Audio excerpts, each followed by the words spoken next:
sa Good Vibes.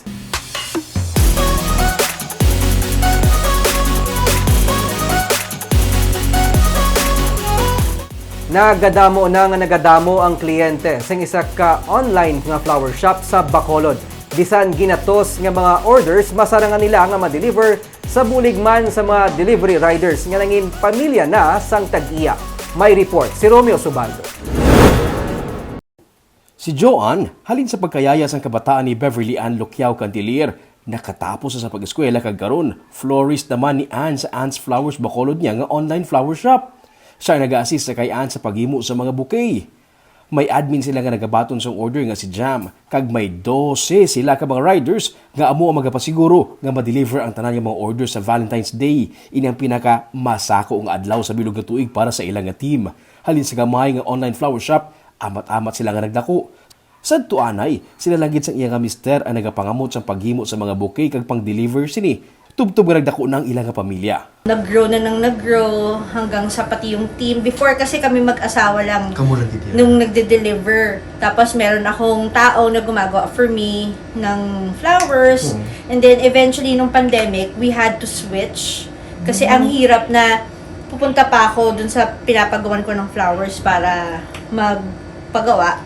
Subong, ginhimo ko. Kami na ang gahimo.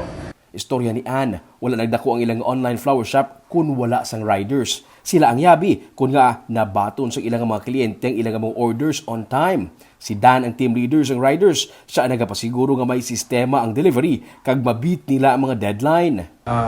Ako na mismo gahatag sa mga riders, sa mga co-riders ko kung di ni-deliver, kung diin ang idulong.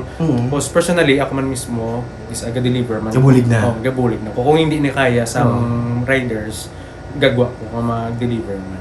Antes ang Valentine's Day, diri na sila nagatinir sa balay ni Ann kay nagabulig na sila sa pagpreparar sa mga bulak. Miyara na abi sa mga early deliveries.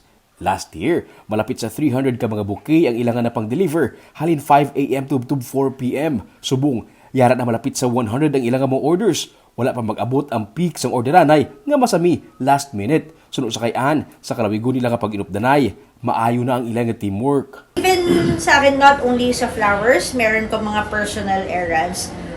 Trusted sila. Like, ano sa kanila, like, kailangan ko ng ganito, please takbuhan niyo ako.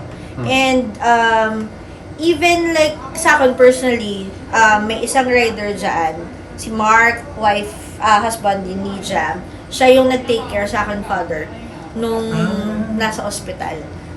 Ultimo hanggang sa dying bed ng papa ko. Siya yung nandoon. Kasi pandemic yun eh. Matugay ko sa isa ka business or ubra kung ang mismo employer ginapalangga ng employee.